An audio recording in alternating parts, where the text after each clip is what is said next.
Hi, my name's Karen. I'm the founder of Journey Beyond Divorce, and I'd like to talk to the single moms today and just acknowledge and validate what a challenging job you wake up to every day. And being a single mom, there are so many difficulties that we face and challenges that we're shouldering all by ourselves. And there's also a tremendous amount of treasures and gifts that we get along the way. I am 12 years post-divorce, and so I just want to share a little bit about my story. When I first moved out of the marital residence, the children were 7 and 9 years old, and so I've kind of parented through those grade school years where it's physically very taxing and you're setting up play dates and running from one extracurricular activity to another and squeezing in homework and all of that to those years of adolescence, middle school and into high school, where you're dealing with attitude and snarkiness and peer pressure, and then into later teenage and emerging adult years where there are big kids and big problems. And you may have a co-parent who's very cooperative, where you've learned and managed to get along well, and you may not. You may be in a situation where you're more parallel parenting or just in more conflict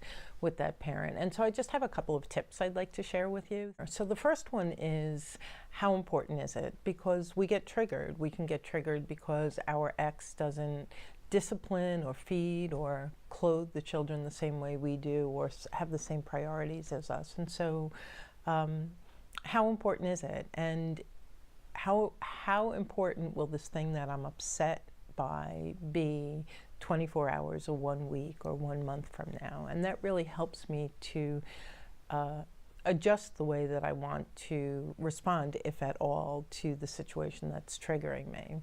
And then the second thing is, don't assume that your good kid is okay. And what I mean by that is, many of us have our more high maintenance child.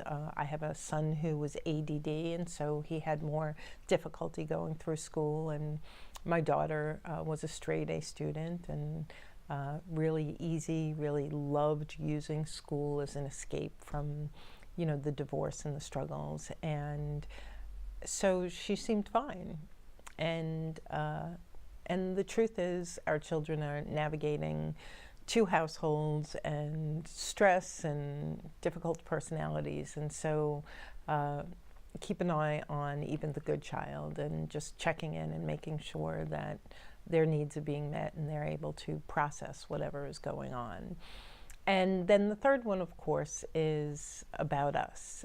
It is impossible to pour from an empty well, and so take care of yourself. And your children and your ex may even suggest that you're being selfish, but you know best. And going out with your girlfriends and having a glass of wine, or going to that yoga class, or having that meditation or prayer time, whatever it is for you that you need, make sure that you're high enough up on your priority list so that you're filled up, so that you can then pour into your children. I have both adorable little handmade gifts, as well as acknowledgement from my children and relationships with them now as they're emerging adults, that are the treasures that have come out of the really hard time. And I know it's because I was able to bite my tongue and pick and choose my battles, that both they and we emerged as well as we did. And so I wish the same for you. If you're struggling in this area, we've created a divorce support platform that's second to none, and it offers you an emotional lifeline for the emotions you're struggling with. It offers you a roadmap with expert guidance in all areas of divorce during and post, and it also offers you connection with a community of people who are really looking toward working on themselves and emerging healthier and thriving. So check it out at jbddivorcesupport.com, and maybe I'll see you over there.